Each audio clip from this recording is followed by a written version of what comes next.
आर्या श्रीमती दुलारी Singh college के YouTube channel पर आप सभी लोगों का बहुत बहुत स्वागत है।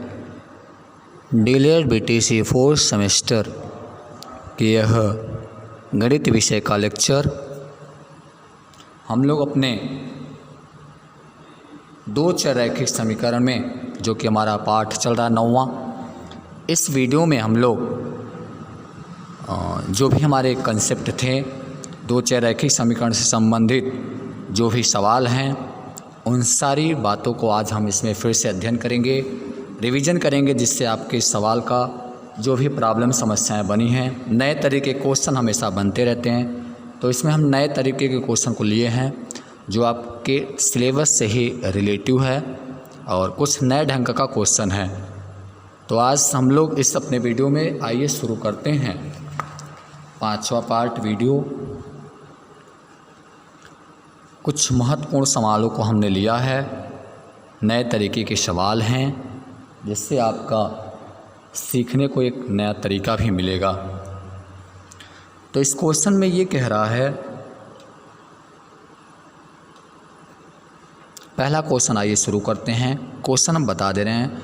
क्वेश्चन ये कह रहा है, यदि समीकरण 3x + 4y = 1 में x = 3 रखा जाए तो y का मान क्या होगा। फिर से प्रश्न बार, एक समीकरण दिया है 3x + 4y = 1 में अगर x = 1 पुटअप किया जाए तो इसमें x का मान क्या होगा, उसे बताइए। कभी कभी इसको सवाल को ऑब्जेक्टिव सवाल बना देता है, प्रश्नावली बहुविकल्पी सवाल बना देता है। वैसा बहुत ही सरल क्वेश्चन है, पर इसको ऑब्जेक्टिव जैसा बना देता है, तो आप घबराइए मत। आप हल्का सा कहीं पर रफ कर लीजिए, अपना फिर इसको रख दीजिए।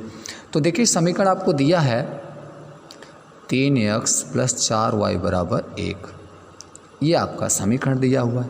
अब उसने कहा है प्रश्न ने कि x = 3 हो। इसके कहने का मतलब क्या है, वो ये कह रहा है प्रश्न आपसे कि अगर x 3 के बराबर है, मतलब x का मान 3 अगर हो जाए तो जो y है उसका मान कितना आएगा, ये आप बताइए। तो क्या करेंगे आप, उसने कहा है x 3 के बराबर है, तो x 3 के बराबर का मतलब x = 3 रख दीजिए आप। तो चलिए, ये रहा आपका, ये रहा 3। अब ये आपका x रहा 3x है, तो 3 आपका तो अचर है, ऐसे रहेगा। ये जो x है, तो x का मान उसने क्या कहा, 3 रखने के लिए, तो आप x स्थान पे यहाँ 3 रख दीजिए। प्लस है तो प्लस रख दीजिए आप। फिर 4y है, तो 4y को आप लिखेंगे 4y और बराबर आपका 1 हो गया। अब ये देखिए, 3 3 = 9, 3 3 = 9 हो गया आपका, और प्लस आपका 4y = 1 हो गया आपका। अब यहाँ से एक, अब इस 9 को आपको उधर भेज देना है दाएं पक्ष में, तो इस जब +9 को आप दाएं पक्ष में भेजेंगे तो हो जाएगा 1 - 9 हो गया। तो अब यहाँ से क्या करेंगे, 4y = 1 में से 9 को जब आप घटाएंगे तो 1 में से 9 घटाने में क्या आएगा, तो जब 1 में से 9 घटाएंगे कितना आएगा, -8 आएगा। अब -8 आ गया। अब y का वैल्यू, ये देखो 4y का वैल्यू -8 है, लेकिन हमें केवल y का वैल्यू अर्थात 1y निकालना है। तो अगर 4y निकाल करके -8 हो रहा है तो 1y कितने बराबर होगा, तो 4 दूनी 8, अर्थात 1y मतलब y बराबर हमारा जो वैल्यू आएगा वो 2 हो जाएगा, और हमारे सवाल का यही आंसर होगा। अर्थात अगर समीकरण 3x + 4y = 1 में x = 1 रखा जाए तो जो y का मान आएगा वो y = -2 आ जाएगा। क्लियर हुआ। तो इसी तरीके से आपको क्वेश्चन पूछता है, तो आप इससे घबराइए मत, बहुत ही सिंपल क्वेश्चन है। ऐसे क्वेश्चन आपको बीटीसी एग्ज़ाम में पूछता रहता है तो बच्चे घबरा जाते हैं, तो आप घबराइए मत, प्रैक्टिस बनाए रखिए, बस केवल सवाल का कंसेप्ट बना लीजिए। बात समझ में आ रहा है आपको। चलिए आगे बढ़ते हैं और किसी पे मान ले लेते हैं, एक और अच्छा सा सवाल ले लेते हैं। अगला सवाल आपसे कह रहा है कि 5x - 3y 2 के बराबर हैं। 5x - 3y = 2 में अगर x का मान 1 रखा जाए। देखो, थोड़ा सा प्रश्न आपको उलझा रहा है, प्रश्न चाहता है कि आप उलझे रहें, लेकिन आप उलझिए मत। आप उसको तुरंत सुलझाइए। तो ये कह रहा है कि x का मान 1 हो जाए, तो बताओ y का मान कितना आएगा। कोई चिंता नहीं कि इसने कहा का समीकरण तो दिया है 5x - 3y बराबर 2 दिया है। अब उसने कहा है कि x का मान 1 हो, मतलब अगर x 1 के बराबर हो अर्थात x 1 के बराबर है, x बराबर 1 है, तो y का मान बताओ। मतलब आपको क्या करना है, इस x बराबर 1 को उठा करके, मतलब ये x का मान जो 1 दिया है इसको आप इसी समीकरण में x के स्थान पर 1 रख दीजिए। तो यहाँ से आपने रखा 5 और ये आपने रखा x। तो जो आपने ये x रखा हुआ है तो x 1 के बराबर है, यहाँ पे आप 1 रख दीजिए। -3y मतलब 3y बराबर आपका 2 हो गया। अब 5 1 का 5 हो गया आपका, -3y हो गया और बराबर 2 दिया है। अब क्या करेंगे आप, इस जो -3y है आप या तो उधर भेज दीजिए या इस 2 को उधर भेज दीजिए। तो -3y रहा, सॉरी 2 तो आपका दाएं पक्ष में पहले से है। अब यहाँ से जो बाएं पक्ष में 5 है, इस 5 को उठाइए तो 5 देखिए इस तरफ प्लस में है, इस 5 को पकड़िए और इसे दाएं पक्ष में भेज दीजिए।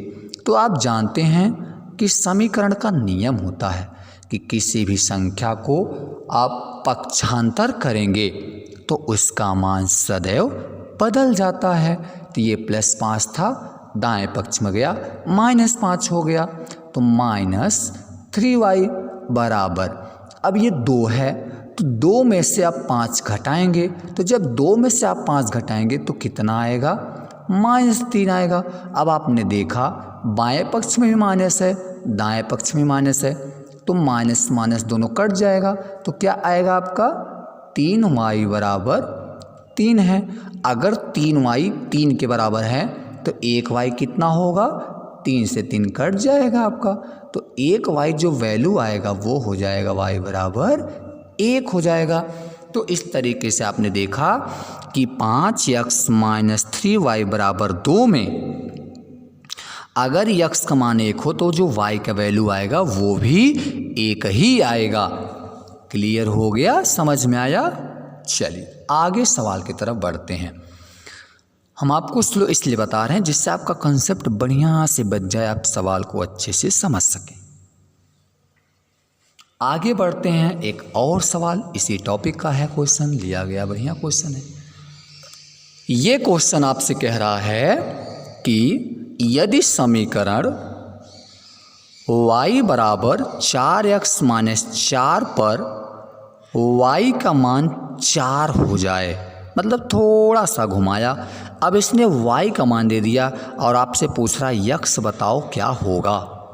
तो इसने क्या कहा है, y का मान 4 है, मतलब y का मतलब 4 का मतलब y 4 के बराबर है, y 4 के बराबर है। और यहाँ से y बराबर दिया है 4x - 4। तो यहाँ से आपने देखा y बराबर 4x - 4 है और इसमें y का मान 4 रखना है और x का मान आपसे पूछ रहा है। जहाँ पे y 4 दिया है वहीं पर रख दीजिए y का वैल्यू, y वैल्यू 4 के बराबर है। तो यहाँ से आप जब 4 रखेंगे तो बराबर हो जाएगा 4x - 4 हो गया। अब ये तो 4 बाएं पक्ष में पहले से है, अब दाएं पक्ष में जो -4 अचर है इसको उठाइए और इसका पक्षांतर कीजिए। पक्षांतर कहाँ करेंगे, ये दाएं पक्ष में है तो इसका पक्षांतर बाएं पक्ष में कर दीजिए, +4 हो जाएगा। अब आपका वहाँ पे 4x बच गया, तो 4 और 4 ये 8 आ गया, बराबर 4x हो गया। अब आप इसको कटा दीजिए तो 4 दूनी 8 हो गया, मतलब x का वैल्यू यहाँ से आपका जो आया वह x का वैल्यू 2 आ गया। तो इस तरीके से आपके सवाल का आंसर आ गया, x बराबर 2। बहुत ही इजी क्वेश्चन था, समझ में आया आपको। आशा है कि आपको समझ में आया होगा और आपको पसंद भी आया होगा।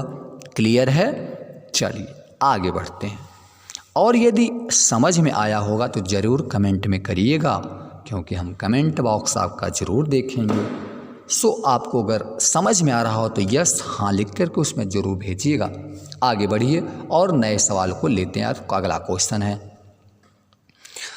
ये क्वेश्चन ये कह रहा है समीकरण x प्लस वाई जो है 10 के बराबर है और y माइनस 5 0 के बराबर है, दोनों को हल कीजिए। देखिए यहाँ से क्या दिया है, x प्लस वाई बराबर 10, x प्लस वाई बराबर 10 और यहाँ से दिया है y माइनस 5 बराबर 0 दिया है। अब हम यहाँ से y का जब वैल्यू निकालेंगे कि ये जो -5 यहाँ दे रहा है, इस -5 का अब पक्षांतर कर देंगे तो बराबर में जाएगा तो +5 आ गया। इसका मतलब ये इसके कहने का मतलब है कि y माइनस 5 बराबर 0। फिर से देखो ये आपको भ्रम करना है कि भ्रम हो जाइए आप, नहीं, हम भ्रमित नहीं होंगे। इसने y माइनस 5 बराबर 0 दिया है तो आप यहाँ से y का मान निकाल के -5 का पक्षांतर कीजिए। जब -5 का पक्षांतर कहाँ करेंगे, बाएं पक्ष में, तो उसे दाएं पक्ष में भेज दीजिए, +5 हो गया। क्लियर हुआ? आगे बढ़िए। अब y बराबर 5 दिया है तो y बराबर जब 5 दिया है तो आप क्या करेंगे, y 5 के बराबर है, मतलब इस y के मान को जो कि 5 है उठा के यहाँ रख दीजिए समीकरण में। अब इस समीकरण में रखेंगे तो दिया है x प्लस वाई और y का वैल्यू आपने देखा यहाँ निकाला है 5, तो यहाँ पर रखेंगे आप 5, तो x प्लस 5 बराबर 10 दिया है। तो यहाँ से जब x लिखेंगे तो इस +5 को उधर भेज दीजिए दाएं पक्ष में, तो जब भेजेंगे तो -5 हो जाएगा। तो यहाँ से x बराबर आ गया। अब 10 में से जब 5 आप घटाएंगे तो कितना आएगा, 5 आएगा, मतलब x का वैल्यू भी 5 आ गया। हम आपको बता दें इसी सवाल को दूसरे विधि से भी हल कर सकते हैं। वो कैसे, वो ऐसे, देखिए आपको दिया है x प्लस वाई बराबर 10, ये हम आपको दूसरी विधि बता रहे हैं। x प्लस वाई बराबर 10 और यहाँ पे दिया है y माइनस 5 बराबर 0। तो आप क्या करेंगे, यहाँ से देखिए ध्यान से, तो समीकरण 1 में से समीकरण 1 मान लीजिए, समीकरण 2 मान लीजिए। समीकरण 1 में से 2 को आप घटा दीजिए। जब आप समीकरण 1 में 2 घटाएंगे, देखो समीकरण 1 में x है, अब x है तो समीकरण 2 में तो x है नहीं, तो x है तो आपका ऐसे आएगा, लेकिन समीकरण 1 में y है। अब समीकरण 1 में y है तो समीकरण 2 में भी तो y है, तो y में से जब y घटाएंगे तो 0 हो जाएगा, और वहाँ -5 है तो आप घटाने पर ये +5 हो जाएगा, और उधर 10 में से आप 0 घटाएंगे तो 10 ही आएगा। तो यहाँ से आपका हो गया x बराबर +5 को उधर भेज दीजिए, तो 10 में 5 गए तो x बराबर आपका 5 आ गया। तो इस बीच से भी आपने देखा कि x का वैल्यू 5 ही आ रहा है। अब जब x का वैल्यू 5 आ गया तो इस x के वैल्यू को उठा के समीकरण 1 में रख दीजिए। समीकरण 1 से तो x का वैल्यू 5 उठाइए समीकरण 1 में रखिए 5 और प्लस y बराबर 10। अब यहाँ से जब y का वैल्यू निकालेंगे +5 को दाएं पक्ष में भेजिए, तो 10 माइनस 5 y बराबर 10 में से आप 5 घटाएंगे तो 5 हो जाएगा। तो इस तरीके से आपने देखा कि y का वैल्यू 5 के बराबर आ गया, x का वैल्यू 5 के बराबर आ गया। और हाँ, आप इसको प्रूव भी कर सकते हैं एक नए तरीके से। देखिए प्रश्न आपसे क्या कहा है, प्रश्न ये क्या है कि x और y जोड़ने पर 10 के बराबर आना चाहिए। तो देखिए x का वैल्यू भी 5, y का वैल्यू 5, दोनों को जोड़िए 10 आएगा। जी हाँ 10 आएगा। और यहाँ से कह रहा है कि y और जो दिया गया है y बराबर 5 होना चाहिए, जो कि y 5 के बराबर है। तो आपको इस आंसर से आपके सवाल के सत्यता का जांच भी हो गया। ठीक, चलिए आगे बढ़ते हैं। अगला सवाल आपको कहा है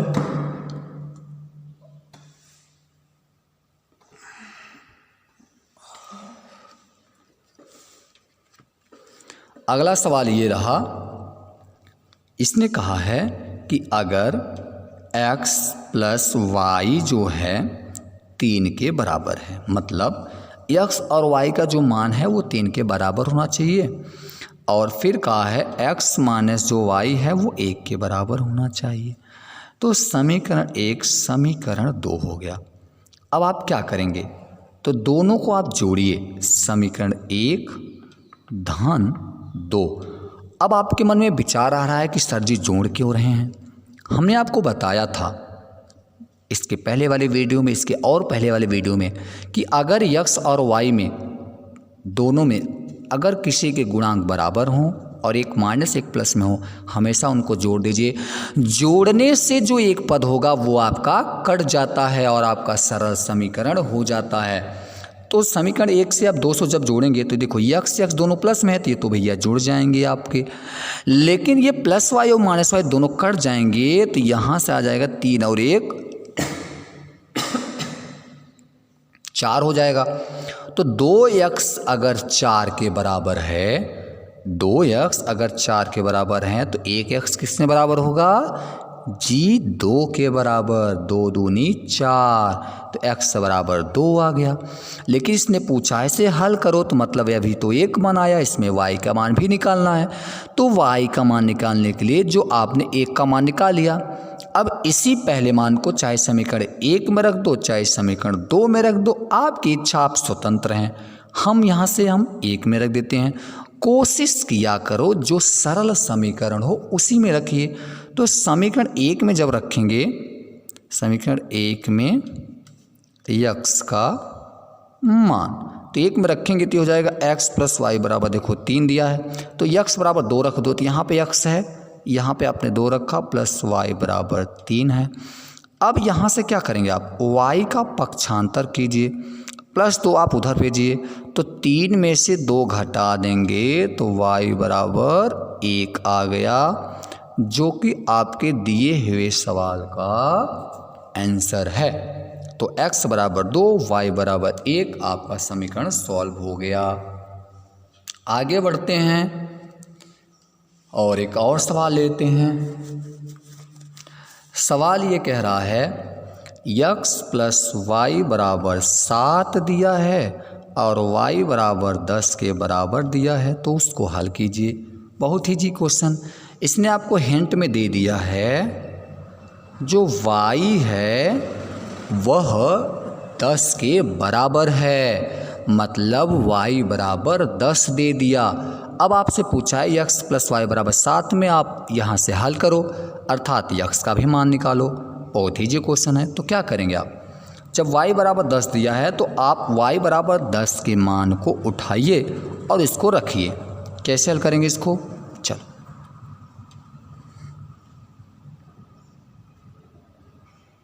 चलो y बराबर 10 दिया है तो आप समीकरण लिखो x प्लस वाई बराबर 7, ये तो आपका समीकरण दिया है और वहाँ से आप कहा है कि y 10 के बराबर है, आप इसको हल करो। तो क्या करेंगे, y बराबर 10 पकड़ो, तो जहाँ पे y है y 10 के बराबर है, तो जहाँ y है वो 10 वहाँ पे रख दीजिए। अब ऐसा हम लोग करते क्यों हैं कि x बराबर 2 होता है उसको रख देते हैं y बराबर, क्योंकि गणित का नियम है कि अगर वो पद उसके बराबर है तो वो अगर उसके बराबर हैं तो हम उसके स्थान पर अगर वो रख देंगे तो उसके मान पे कोई प्रभाव नहीं पड़ेगा। अगर जैसे कोई पद 2 बराबर हैं तो भैया वो बराबर हैं, वो आपका बराबर हैं, ठीक है। तो उसके बराबर होने का मतलब आप उसके बराबर है, आप उसको यूज़ करो चाहे उसको यूज़ करो, दोनों प्रभाव नहीं पड़ेगा। जैसे आप 10 के स्थान पे y प्रयोग कर सकते हैं, y का स्थान पे 10 का प्रयोग कर सकते हैं, क्योंकि दोनों आपस में बराबर हैं। दोनों स्थान पे अगर मान बदला जाए तो कोई प्रभाव नहीं पड़ने वाला। तो यहाँ से कहा है x प्लस वाई बराबर 7 है, तो y 10 के बराबर है तो मतलब y का मान 10 रखो यहाँ, तो x हुआ प्लस ये y है। अब y का मान कितना है, 10 है, तो यहाँ रख दीजिए, ये आपने रखा 10 बराबर 7। अब यहाँ से जब इसका पक्षांतर करेंगे तो x बराबर ये प्लस 10 है, अब इस प्लस 10 को पक्षांतर करके दाएं पक्ष में भेजिए, तो 7 में से माइनस 10 घटाएंगे आप, तो यहाँ से x बराबर आपका आएगा 7 है, अब उसमें से आप क्या घटाएंगे 10, तो 7 में 10 घटाएंगे, चूँकि 7 कम है, अब 10 आप ज़्यादा घटा रहे हैं। तो आप जानते हैं जब कम संख्या में से ज़्यादा संख्या को घटाते हैं वह सदैव माइनस में आता है। तो 7 में से जब 10 घटाएंगे तो क्या करेंगे, 10 में 7 घटा ले 3 आया और ये माइनस में आ जाएगा, क्योंकि ये 7 में से 10 घटाएंगे तो कम में से जब ज़्यादा पद को आप घटाएंगे तो वह संख्या सदैव ऋणात्मक में आती है। क्लियर हो गया। तो इसी तरीके से आज हमने आपको कुछ इजी क्वेश्चन लिया हुआ था जिससे आपका कन्फ्यूजन दूर हो जाए। बहुत सारे बच्चे को प्रॉब्लम रहती है क्योंकि अब नए नए तरीके का क्वेश्चन भी बनता रहता है। इजी बहुत क्वेश्चन होता है, बस थोड़ा सा बच्चे कंफ्यूज हो जाते हैं। आपको ऐसा समीकरण देगा तो अब आपको घबराना नहीं है, न सवाल से डरना है। 2 चर रैखिक समीकरण अगर आपको दे दिया है तो बेहिचक आप सवालों को आसानी से हल कीजिए। बस आप उसको विलोपन विधि, प्रतिस्थापन विधि से अगर कहा है तब तो उसको आप उसी विधि से हल करेंगे, और यदि ऐसा प्रश्न नहीं कहा है तो आप चाहे उसे विलोपन विधि से और चाहे प्रतिस्थापन विधि से, दोनों में से आप किसी भी विधि से उसको आराम से हल कर सकते हैं। क्लियर हुआ। तो चलिए, ये आज आपका सवाल ख़त्म हुआ। आज हमने 5, 7, 8, 6, 7 सवाल आपका ये अच्छा से हो गया और हमें आशा है कि आज आपको कुछ अच्छा समझ में आया होगा। लेकिन आप लोग से निवेदन है, आप लोग पूरी वीडियो को नहीं देख रहे हैं, ये गलत बात है। आप सभी लोग वीडियो को ज़रूर देखिए। अगर आपको आ रहा है बहुत अच्छी बात है, आपको और आए, लेकिन थोड़ा सा हो सकता है आपको कुछ नई चीज़ मिल जाए। आप इसलिए थोड़ा सा वीडियो ज़रूर देखा करिए, जिससे आपको जो भी मान लीजिए कुछ कमियां हैं वो कमियां आपकी दूर हो जाएं। हो सकता है वैसे आपको आ रहा तो बहुत अच्छी चीज़ है। तो चलिए, अब हम अगली वीडियो में नए सवालों को नए तरीके से फिर से क्वेश्चन लेकर आएंगे। तब तक आप सभी लोग अपनी पढ़ाई करते रहिएगा, क्योंकि आपका एग्ज़ाम भी होगा। तो आप सब लोग बहुत मेहनत से ज़्यादा से ज़्यादा सभी विषय पर फोकस कीजिए, समय का लॉस न कीजिए, समय बहुत कीमती है। और प्रॉब्लम होने पर कमेंट बॉक्स आपका बना हुआ है, कमेंट बॉक्स के जरिए आप बताएंगे तो आपके समस्याओं का समाधान किया जाएगा। तब तक के लिए आप सभी को बहुत बहुत धन्यवाद, और अगले वीडियो में आएंगे नए ऊर्जा, नए एनर्जी के साथ, नए टॉपिक, नए जोश के साथ। तब तक आप सभी को बहुत बहुत धन्यवाद। बेस्ट।